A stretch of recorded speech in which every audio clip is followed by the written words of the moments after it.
Good day, I'm Lawrence Sanford, Senior Analyst with the American Security Council Foundation. Our motto is peace through strength, and our mission is to educate and engage Americans on issues of national security, economic security, and moral leadership. I'm here today to discuss briefly the arrest in France of Pavel Durov, a Russian who fled Russia because of speech impediments and censorship by the Russian government.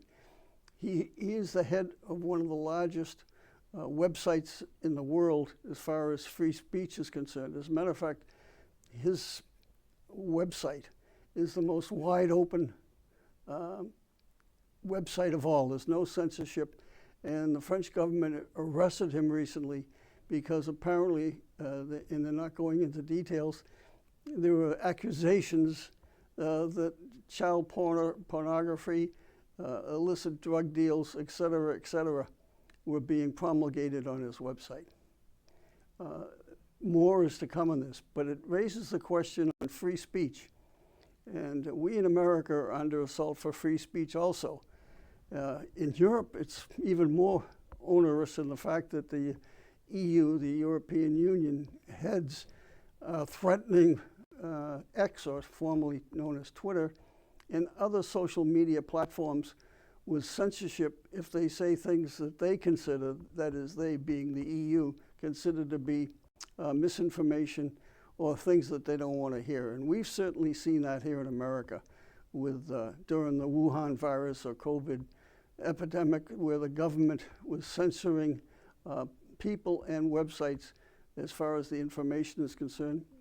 And most ironically, of course, Mark Zuckerberg, the president of Facebook, Meta, Facebook's conglomerate, admits that he was coerced or forced or intimidated by U.S. federal government officials in censoring content on Facebook by people opposed to the COVID lockdowns and restrictions of free speech. And he claims that this coming election he will be neutral. He's also responsible for shutting down, and he admits shutting down conversations on the Hunter Biden laptop.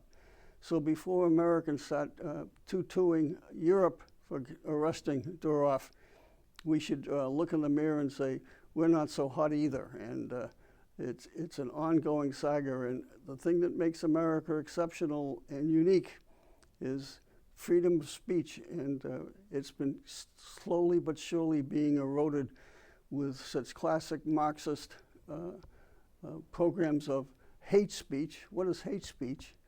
And other actions of shutting down on campuses, for example, people who you don't like, because it's considered hate speech. So censoring of speakers, the way the media portrays the news in one direction versus another, it's all eroding on the freedom of speech. So it's a battle that won't be over soon, and let's hope that it is a battle to preserve the unique feature of America, namely freedom of speech, which leads to freedom, period. So without freedom of speech and private property rights, we are no longer Americans.